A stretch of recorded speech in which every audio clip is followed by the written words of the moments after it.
Batas na miyandahan ang Green Code para paghiwalayin ang system operation at transmission function ng NGCP.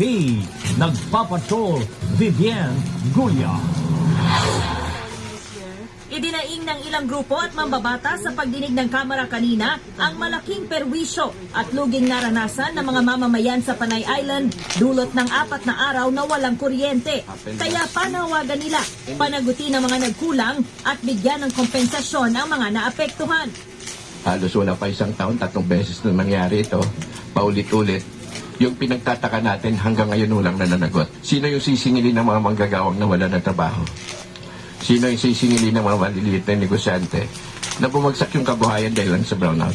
We demand a refund for those who were affected in this 4-day power blackout. Yun na lang siguro yung pwede natin mabigay na konsuelo sa kanila. Giit ng National Grid Corporation of the Philippines, hindi nagkulang ang transmission ng grid system at ang multiple tripping ng power plants ang sanhi ng pagkawala ng kuryente sa Panay. Sabi pa ng NGCP, kailangan pag-igihin ang pagpaplano kaugnay ng power generation para maiwasang maulit ang insidente. Pero hindi kumbinsido ang ilang mambabatas.